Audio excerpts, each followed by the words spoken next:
Alamin wassalatu wassalamu ala asyrafil anbiya'i wal mursalin wa ala alihi wa sahbihi ajma'in. Subhanaka la ilma lana illa ma 'allamtana innaka antal alimul hakim. Rabbi shrah li sadri wa yassir li amri wahlul 'uqdatam min lisani yafqahu qawli. Amma ba'd. Alhamdulillah ala ni'matil Islam, alhamdulillah ala ni'matil iman, wa kafa biha min ni'mah. Alhamdulillah, segala puji bagi Allah Subhanahu wa taala yang memberikan kita hidayah serta inayah, yang memberikan kita langkah serta kesempatan untuk berada di tempat-tempat mulia semacam ini. Tempat-tempat yang menjadi pertanda dari eksistensi warisannya Nabi kita Nabi Muhammad sallallahu alaihi wasallam. Di dalamnya ada zikir, di dalamnya ada Al-Quran, di dalamnya ada sholawat, di dalamnya ada ilmu, di dalamnya ada pertemanan yang baik, di dalamnya ada hati-hati yang bertawajuh ilallah, hati-hati yang ingin berubah, hati-hati yang ingin bertaubat, hati-hati yang ingin senantiasa mendekat kepada baginda kita Nabi Muhammad sallallahu alaihi wasallam.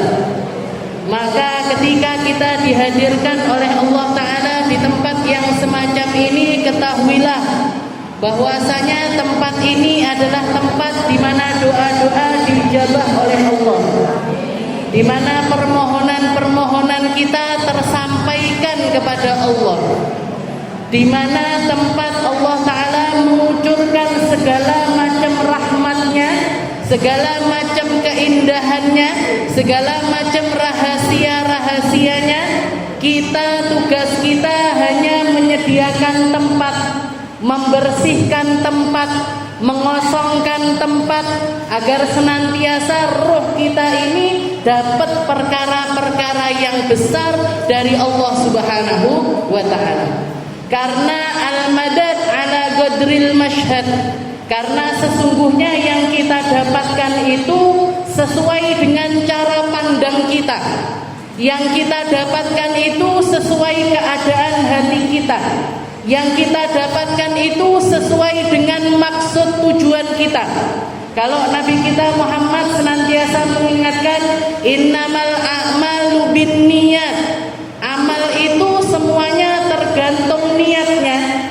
Kalau niat kita benar, kalau niat kita lurus, kalau tujuan kita benar-benar menuju Allah Ta'ala, kita akan tersampaikan kepada Allah. Tapi kalau hati kita ini enggak benar, Bu, hati kita ini kurang cara pandangnya. Hati kita merasa halah ilmu ya gitu-gitu aja, halah zikir ya gitu-gitu aja, halah tahlil ya gitu-gitu aja. Yang kita dapatkan ya ini tadi. Apa, Bu? Gitu-gitu aja. Yang kita dapatkan hanya sekedar itu. Makanya yang kita benerin tawajuh kita sama Allah. Bagaimana cara kita ini benar-benar memandangkan hati, pikiran, serta wajah fisik kita ini hanya kepada Allah Subhanahu wa Ta'ala. Kita sadar ini warisannya Nabi, kita sadar ini tempat yang mulia, kita sadar ini tempat turunnya rahmat serta ampunannya Allah Ta'ala. Jangan dikotori dengan gunjingan, jangan dikotorin dengan pembukaan aib, jangan dikotori dengan menyalahkan kelompok sana, kelompok sini, jangan dikotori dengan melihat teman yang sana, teman yang sini. Jangan salah fokus, Bu. Nanti jenengan duduk tenang tak kira dengarkan, tiba-tiba ndelok bordirane jilbabe koncone. Kok api men jilbabe. Yuk, mobilnya kok api. Matching pisan kabeh tase. Coba habis ini keluar tak lihat sandalnya. Jangan-jangan serasi juga. Ini namanya gagal fokus akhirnya jenengan. Keluar dari sini yang masuk di pikiran apa niki? Surat An-Nur ayat 34 apa? Bordirane koncone kuwi mah. Makanya Bu dibenerin, niatnya dibenerin, hatinya dibenerin, cara pandang kita sama Allah Ta'ala kita benerin. Biar apa? Biar yang didapat ini banyak. Yang didapat ini benar-benar perkara-perkara mulia. Yang didapat ini benar-benar warisannya Nabi kita, Nabi Muhammad Sallallahu Alaihi Wasallam. Saya nggak sedang nyindir siapa-siapa, saya nggak sedang ngomongin siapa-siapa, tapi benar-benar semata-mata ingin kita kembali membenahi hati serta niat-niat kita agar semuanya benar-benar tertuju kepada Allah Subhanahu wa Ta'ala. Kemarin saya sempat hadir di majelis guru saya, Babah Nur bintul Habib Muhammad Al-Haddar, istri dari guru mulia kami Al-Habib Umar bin Hafid. Beliau mengatakan orang ketika duduk di majelis ilmu, atahullahu kulla syai', Allah Ta'ala akan memberikan kepada dia segala sesuatu. Hajat dunianya dia diberi sama Allah Ta'ala, hajat akhiratnya diberi sama Allah Ta'ala. Dan dari sekian macam banyak hajat-hajat kita dunia akhirat, salah satu hajat terbesar yang akan Allah Ta'ala berikan kepada orang-orang yang istiqomah duduk di majelis taklim, duduk di majelis-majelis semacam ini adalah kematian dalam keadaan husnul khatimah, adalah kematian dalam keadaan yang indah, adalah kematian dalam keadaan yang kita idam-idamkan.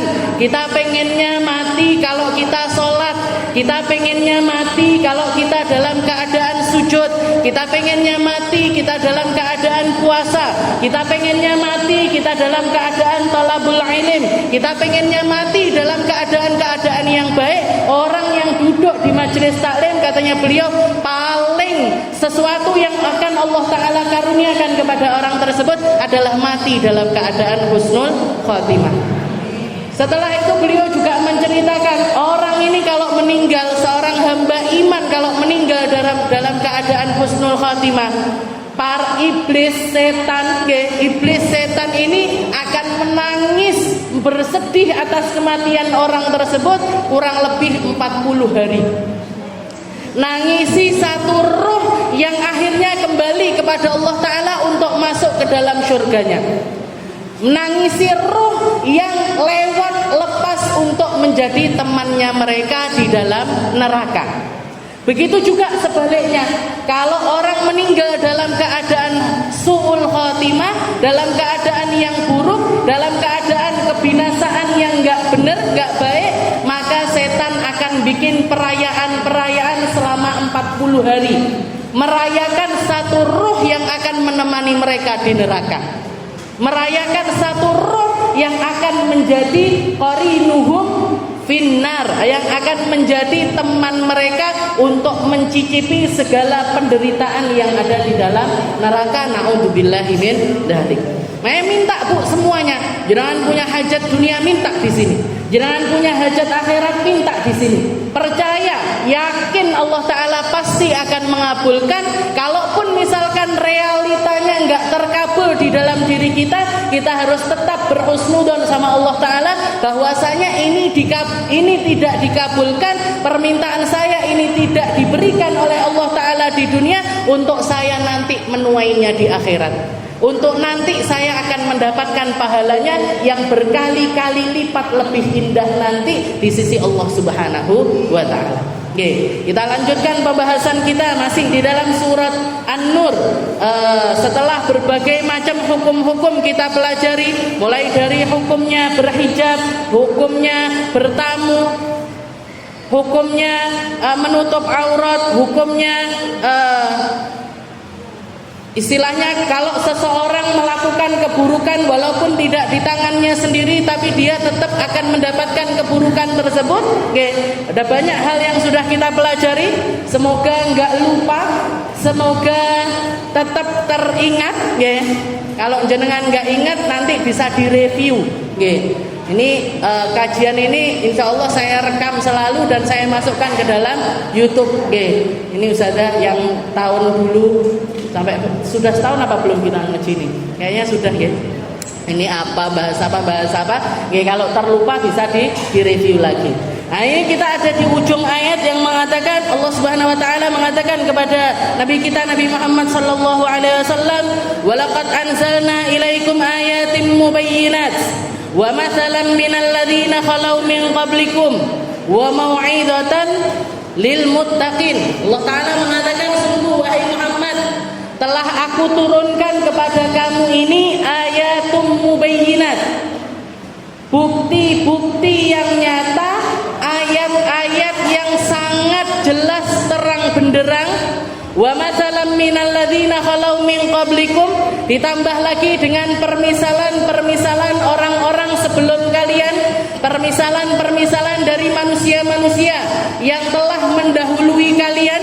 Wa mau'izatan lil muttaqin, serta berbagai macam pesan nasihat dari Allah taala. Segala sesuatu yang Allah taala petuah-petuah yang akan menjadi pegangan kita untuk hidup mulia di atas muka bumi ini, semuanya sudah diberikan oleh Allah Subhanahu wa taala di dalam Al-Qur'an. Walaqad anzalna ilaikum ayatim mubayyinat, telah aku turunkan kepada kamu semua ayat-ayat yang terang benderang. Allah Ta'ala mengatakan di dalam ayat yang lainnya, wa nazzalna 'alaikal kitaba tibyanan likulli syai'. Allah Ta'ala mengatakan, sungguh wahai Muhammad, telah aku turunkan kepada kamu ini satu kitab yang kalau kamu mempelajarinya, kamu akan mendapatkan penjelasan dari segala sesuatu. Gak ada sesuatu yang remang-remang, gak ada sesuatu yang perlu diragukan. Gak ada ceritanya umat Islam itu, aku harus di mana ya, aku harus ngapain ya, kalau kayak gini gimana, kalau kayak gitu gimana. Gak ada, Bu, kalau kita kenal sama Al-Quran. Kalau kita tahu tentang Al-Quran, kita gak akan pernah punya rasa kipiye, nanti gimana, masa depan saya seperti apa, dan lain sebagainya. Nggak ada. Di dalam semua ilmu, di dalam semua hal, Allah Ta'ala sudah menerangkannya di dalam Al-Quran. Para ulama mengatakan Al-Quran itu kalau orang semakin mempelajarinya, dia akan semakin tenggelam di dalamnya dan akan semakin memiliki keluasan pikiran serta hati. Orang kalau misalkan ini, orang kalau dirinya itu satu gelas, kalau kita itu menjadikan diri kita ini satu gelas, saya kasih 1 sendok garam diudek, kira-kira air ini rasanya gimana? Tapi kalau air saya nggak segelas tapi seember, saya masukin garam, rasanya gimana? Kalau segenggam garam ini saya masukkan ke dalam danau, kerasa apa mboten? Begitu juga dengan kehidupannya kita, Bu. Masalah itu kayak garam, kita itu kayak air. Kalau kita nyempitkan pikiran kita, kalau kita nggak memiliki keluasan hati, keluasan pikiran, kita sempit, semakin pahit. Semakin sempit, semakin sulit. Semakin sempit, semakin semua rasa itu akan bercampur aduk, tidak karu-karuan. Tapi ketika kita meluaskan pandangan, ketika kita meluaskan pikiran, ketika kita meluaskan ruh kita, tambah besar, tambah lebar, tambah luas, apapun yang masuk, senengkah, susahkah, sakitkah, sehatkah, semuanya akan lebur di dalamnya, gak akan terasa apa-apa. Ini yang diminta sama Nabiullah Musa sebelum beliau berangkat berdakwah. Rabbishrahli sadri wa yassirli amri. Ya Allah, kasih saya luasnya hati. Ya Allah, kasih saya luasnya keadaan. Kasih saya pikiran yang besar. Kasih saya ilmu yang banyak. Rabbi zidni ilma. Salah satu doanya Nabi Muhammad, Rabbi zidni ilma. Ya Allah, kasih saya tambahan ilmu, tambahan ilmu, tambahan ilmu. Kenapa? Karena ketika seseorang dapat ilmunya Allah, ngerti tentang Allah, tenggelam di dalam ma'rifatullah, tenggelam di dalam keadaan dirinya dengan Allah Subhanahu wa taala, semua hal yang menimpa kita gak akan ada rasanya. Kena musibah, sedih gak apa-apa, tapi gak lama sedihnya. Seneng kena dapat nikmat dari Allah Ta'ala, seneng gak apa-apa, tapi gak lama senengnya, gak larut di dalam kesenangan-kesenangan tersebut. Kalaupun dia seneng, senengnya digantungkan dengan ridhonya Allah. Kalaupun dia sedih, sedihnya pun digantungkan dengan ridhonya Allah. Marahnya digantungkan kepada Allah, ridhonya digantungkan kepada Allah. Kapan kita bisa merasakan rasa yang semacam itu? Ketika kita larut di dalam ayat-ayatnya Allah, tadabburi firman-Nya Allah, hauslah dengan ilmunya Allah. Cari semua ilmu dari para ulama-ulama kita resapi, kita serap ilmu-ilmu tersebut dengan wadah yang bersih, dengan wadah yang indah. Karena kalau sudah wadahnya duluan yang enggak benar, kalau sudah hatinya duluan yang enggak benar, ini ilmu ini bakalan mental kemana-mana, enggak akan bisa rasuk di dalam hati orang tersebut. Makanya saya bisa katakan, jenengan duduk di tempat ini, keluar bawa hal-hal yang berbeda. Ada yang bawa segelas, ada yang bawa seember, ada yang bawa selautan, ada yang bawa banyak, ada yang jadi tambah pintar bersyukur, ada yang jadi tambah pintar bersabar, ada yang ya gitu-gitu aja.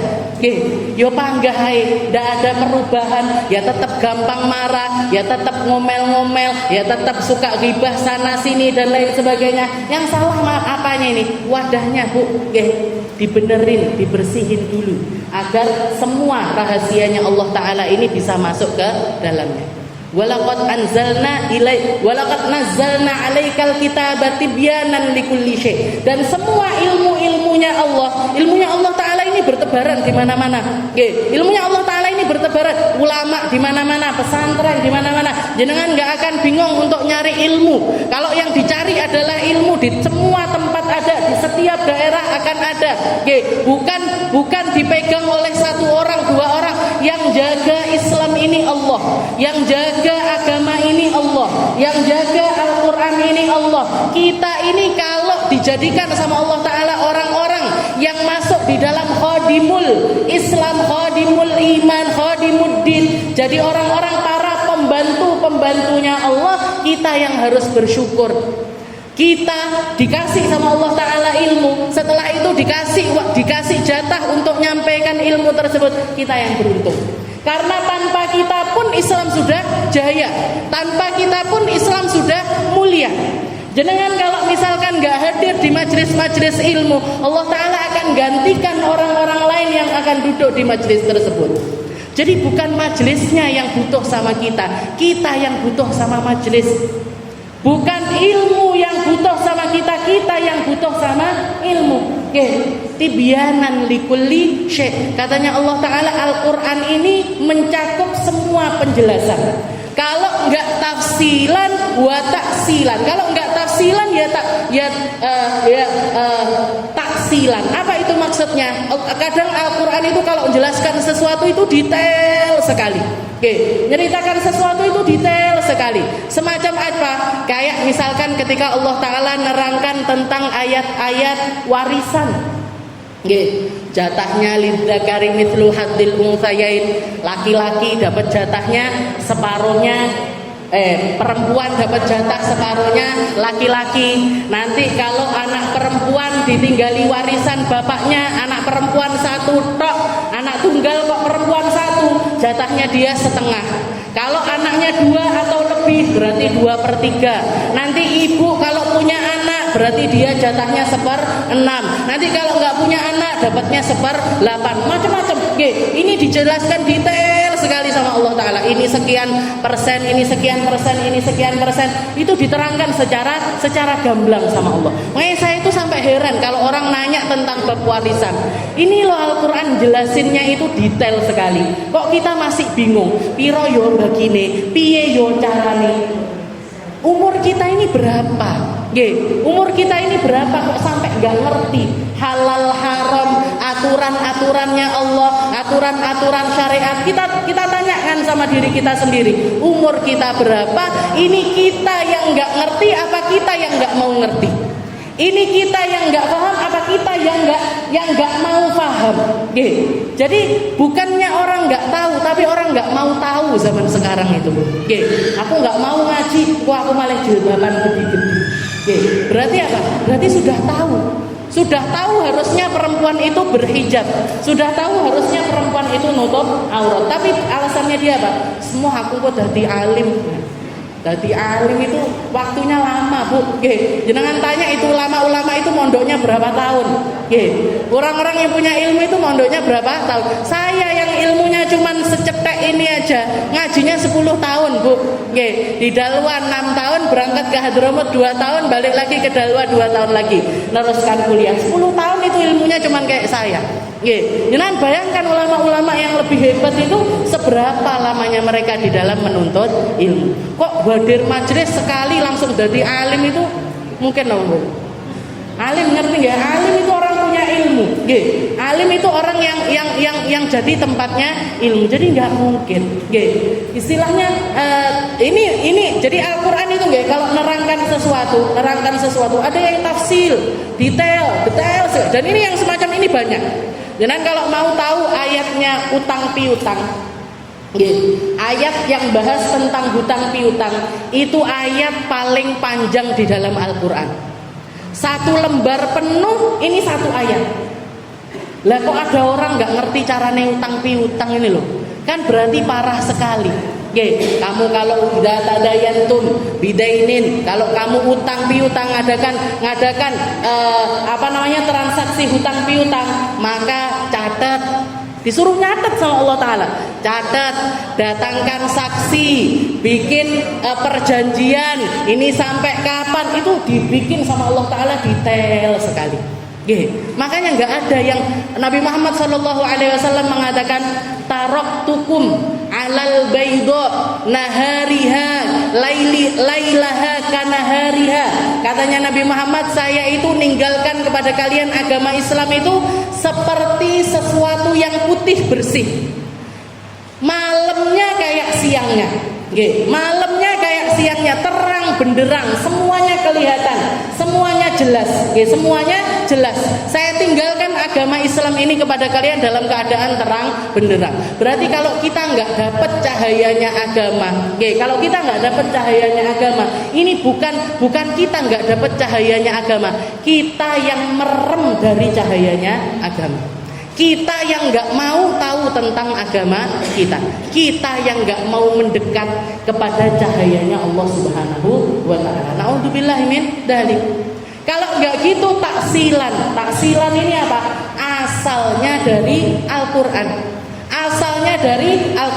Nanti kadang yang jabarkan Nabi Muhammad, nanti kadang yang jabarkan para sahabat, nanti kadang yang jabarkan para ulama, nanti kadang yang jabarkan para tabi'in, yang jelaskan, yang nyampaikan, yang menyesuaikan kepada kita. Ini orang-orang yang punya kapasitas ilmu dan ketakwaan yang benar, yang lurus kepada Allah Subhanahu wa Ta'ala. Makanya saya bisa katakan kita orang Indonesia, kita apalagi orang Jawa Timur, kita orang Jawa Timur yang dekat sama para ulama, yang dekat sama para kiai, yang dekat sama orang-orang para pengemban ilmunya Allah Subhanahu wa Ta'ala. Kenapa? Karena kalau kita mau nyari ilmunya, ya memang agama itu terang benderang, semuanya dijelentreh nih sama Allah Ta'ala. Tapi kadang-kadang kapasitas kita di dalam mempelajarinya ini yang terbatas. Kapasitas kita di dalam mempelajarinya ini yang sempit, yang sedikit. Maka jalan paling gampang kalau mau nyari ilmunya Allah Ta'ala ini lewat siapa? Ya lewat ulama. Jenengan kalau misalkan ada sesuatu, ya Allah Ustazah, orang tua saya baru meninggal,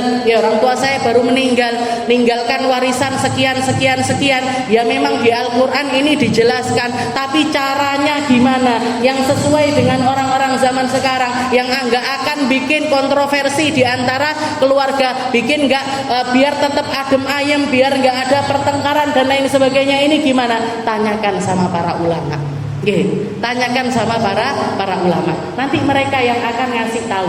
Nih jatahnya segini, ibunya dapat segini, anaknya dapat segini, ini dapat segini. Nanti biar jadi dijelaskan yang semacam itu, kita dapatnya dari siapa? Jadi gampangnya itu kalau ulama-ulama sekarang itu kayak jenengan pengen masuk di dalam satu restoran, jenengan masuk ke dalam satu restoran, jenengan pengen makan nasi goreng, nggak perlu nanya ini nasi goreng ini bumbunya apa, bawangnya seberapa, berambangnya seberapa, lomboknya berapa, gulanya berapa, nggak perlu. Ya sudah, ini kokinya datang bawakan makanan di depan kita tinggal nikmati.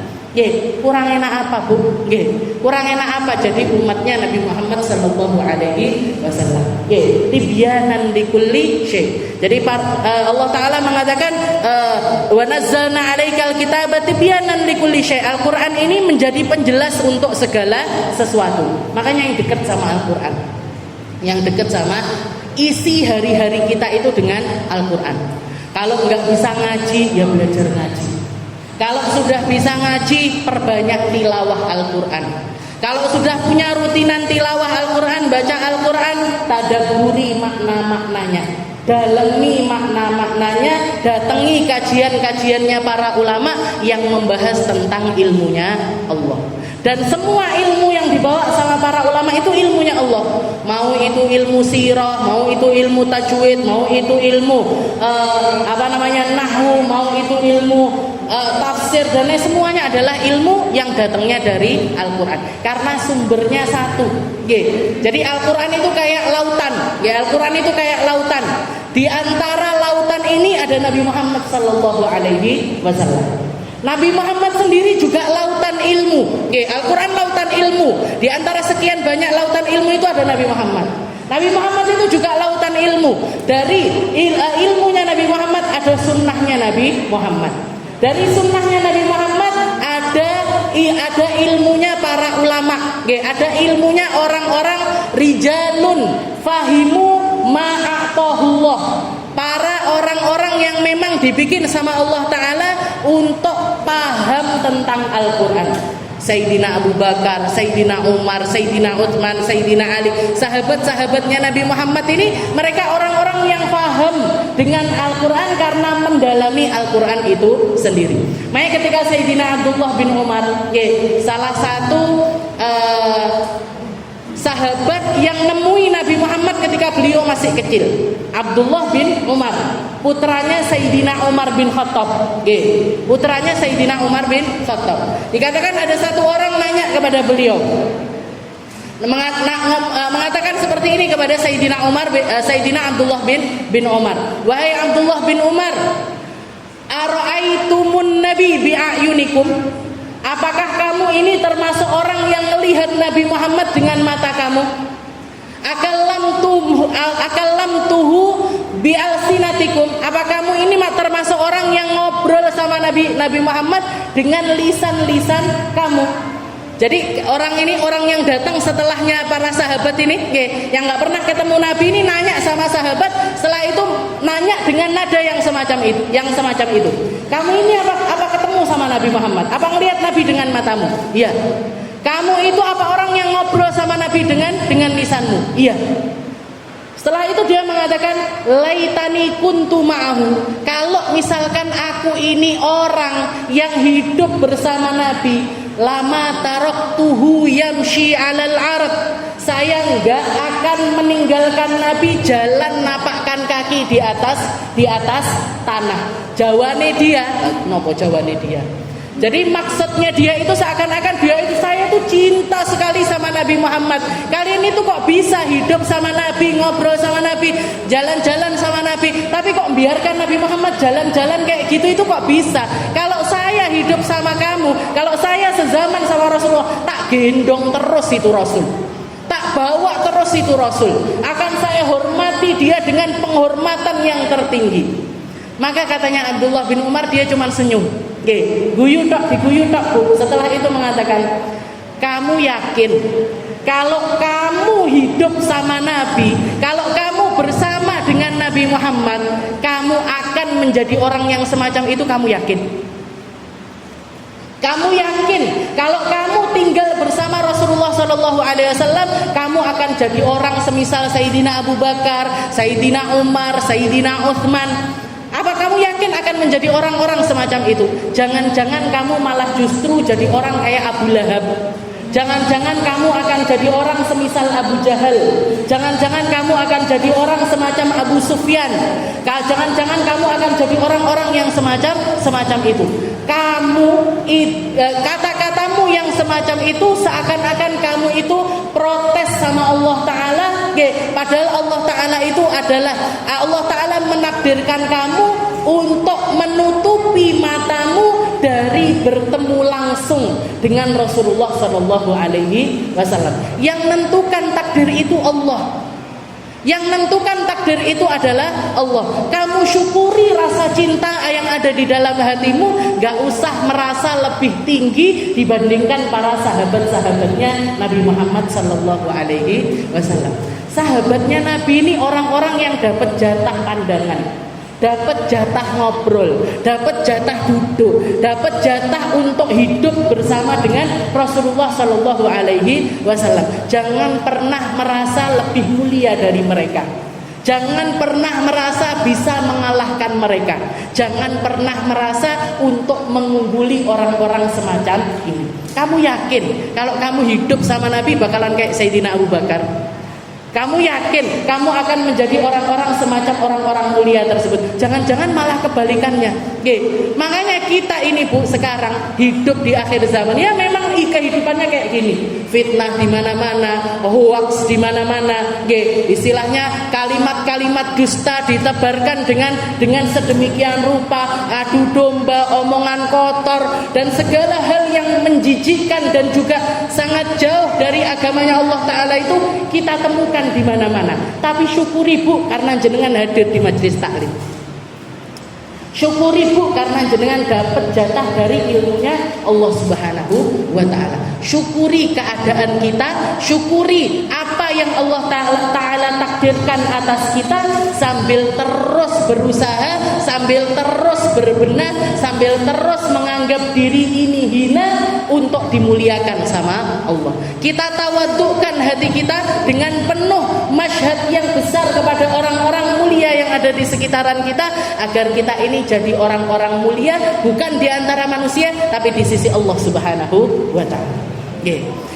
Jadi tibyanan likulli syai'. Jadi di sini ayatnya Allah Ta'ala mengatakan walaqad anzalna ilaikum ayatim mubayyinat. Ayatnya Allah Ta'ala ini benar-benar nyata. Yang dipandang sama orang-orang terdahulu, ayat-ayatnya Allah Ta'ala ini kelihatan secara jelas. Kelihatan secara jelas. Belum lagi Al-Quran, keterangan dari Al-Quran, hukum-hukum yang ada di dalam Al-Quran, batasan-batasan yang ada di dalam, semuanya sudah jelas. Masih ditambah sama Allah Ta'ala, wa mau'idatan wa mathalan minal ladzina khalau min qablikum. Ditambah lagi, Bu, kalau kita hidup, semua percontohan itu sudah ada sebelum kita. Semua zaman, semua waktu, semua keadaan, semua tempat, semua daerah, Allah Ta'ala akan menyiapkan di situ ada orang baiknya, ada orang gak baiknya. Di situ akan ada pemimpin baiknya, ada pemimpin gak baiknya. Ada kebaikannya, ada keburukannya. Tinggal kita milih jadi golongan yang baik apa golongan yang gak baik. Jadi golongan orang-orang soleh solihah atau jadi golongan orang-orang yang gak baik. Contohnya sudah ada sebelum kita. Zamannya Nabi Muhammad, ada Sayyidina Abu Bakar, ada Sayyidina Uthman, ada Sayyidina Ali, dan lain sebagainya, sahabat-sahabat mulia. Ada juga orang-orang yang gak benar, gitu. Abu Jahal, pamannya Nabi, Abu Lahab, yang nas untuk masuk di dalam nerakanya itu ada di tabat siada Abi Lahab. Siapa Abi Lahab? Pamannya Nabi. Nggih, Abu Jahal yang katanya Nabi Muhammad, nggih, likulli nabiyyin fir'aun wa fir'aunu ummati Abu Jahal. Semua nabi itu punya Fir'aunnya sendiri-sendiri. Nggih, semua nabi itu punya Fir'aunnya sendiri-sendiri. Fir'aunnya umatku adalah Abu Jahal. Ditambah lagi sama Nabi, Fir'aunu Muhammad asyaddu min Fir'auni Musa. Fir'aunnya zamannya Nabi lebih parah daripada Fir'aunnya Nabiullah Musa. Fir'aunnya Nabi Musa ini Bu, ketika mati tenggelam, ketika mati tenggelam, rohnya sudah ada di kerongkongan. Dia yang keluar dari lisannya, amantu bi Rabbi Musa wa Harun. Sekarang saya iman kepada Tuhannya Nabi Musa, Tuhannya Nabi Harun. Tapi karena ruhnya sudah di kerongkongan, gak dimaafkan sama Allah. Tapi jenengan tahu Fir'aunnya Nabi Muhammad, Abu Jahal ini ketika sudah tumbang di perang Badar, sudah tumbang di perang Badar, sudah pedang itu sudah ada di lehernya dia, di lehernya dia, yang nebas adalah Abdullah bin Mas'ud, salah satu sahabatnya Nabi Muhammad SAW.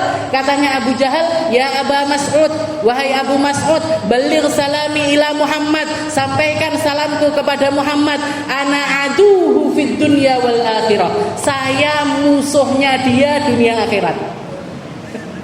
Saya jadi musuhnya dia dunia akhirat. Makanya katanya Nabi, terus nanti wahai Abu Mas'ud, kalau kepala saya sudah kepotong, kepala saya sudah kepotong, bawa kepala ini di hadapannya Muhammad sambil salamkan salamku itu tadi. Jadi sudah mati, sudah sekarat, sudah ini pedang sudah di kerongkongan, omongannya masih seperti itu kepada Nabi Muhammad Sallallahu Alaihi Wasallam. Jadi likulli nabiyyin Fir'aun. Semua nabi itu punya Fir'aunnya. Semua ulama, semua orang alim, semua kiai mesti duwe musuh. Pasti ada yang dengki, pasti ada yang iri. Jangankan ulama, jenengan yang ngoten. Nggih toh?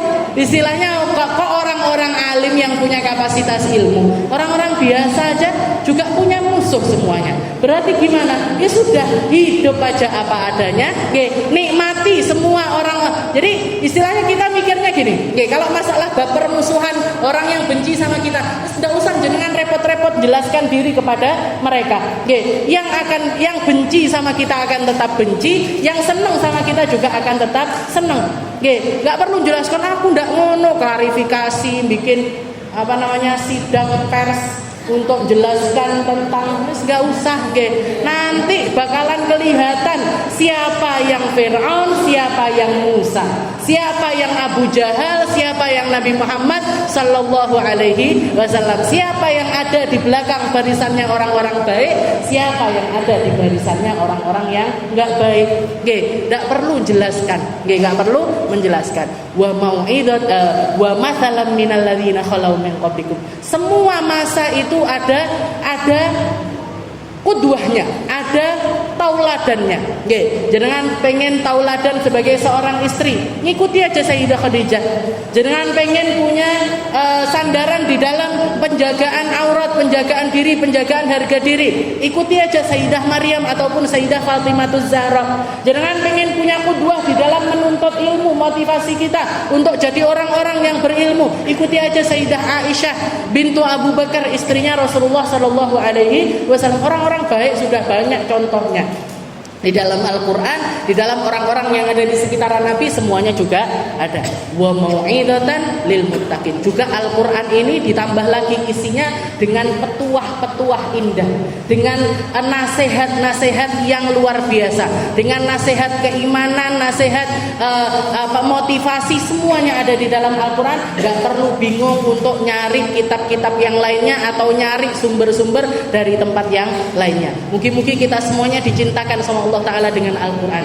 Jadi orang-orang ahli Quran, jadi para penghafal Al-Quran, jadi para pendukungnya Al-Quran, jadi orang-orang yang senantiasa cinta dan mencintai dengan kesungguhan hati kepada Al-Qur'an, dengan orang-orang yang bawa Al-Qur'an, dengan orang-orang yang mengerti tentang Al-Qur'an, dengan orang-orang yang memahamkan tentang Al-Qur'an. Kita punya ta'alluq hati kepada mereka. Kita punya kecintaan yang lurus kepada mereka. Kita punya keindahan akhlak, adab untuk menghormati orang-orang yang semacam itu. Jadi dan dijadikan anak turun kita ini jadi orang-orang ahli Quran. Jadi orang-orang yang cinta sama Al-Quran. Jadi orang-orang yang mengerti seperti apa harusnya mengambil perkara-perkara dari Al-Quran. Dan semoga kita semuanya dijauhkan dari akidah yang sesat, dari penyesatan orang-orang yang tersesat, dari pikirannya orang-orang yang enggak benar, dari perkataannya orang-orang yang menebarkan fitnah dan juga kebencian di antara manusia. Semoga kita, anak cucu kita, orang tua kita, orang-orang yang kita sayangi senantiasa dijaga sama Allah Ta'ala dohirnya, batinnya, dijaga dari segala sesuatu yang buruk, dijaga dari segala sesuatu yang tidak mengenakkan, sehingga nanti semuanya akan kumpul bareng-bareng di sisi Allah Ta'ala di dalam surganya yang tertinggi. Di belakang barisannya Nabi kita Nabi Muhammad Sallallahu Alaihi Wasallam, di belakang barisannya orang-orang mulia, di belakang barisannya orang-orang yang memiliki kemuliaan tinggi, harga tinggi di sisi Allah Subhanahu wa Ta'ala. Dan semoga kita semuanya dikaruniai sama Allah Ta'ala husnul khatimah, kematian yang baik, kematian yang indah, kematian yang penuh dengan ridho dari Allah Subhanahu wa Ta'ala. Ala hadhihi niyyah wa ala kulli niyatin salihah wa ila hadratin Nabi Muhammad sallallahu alaihi wasallam bisirril Fatihah.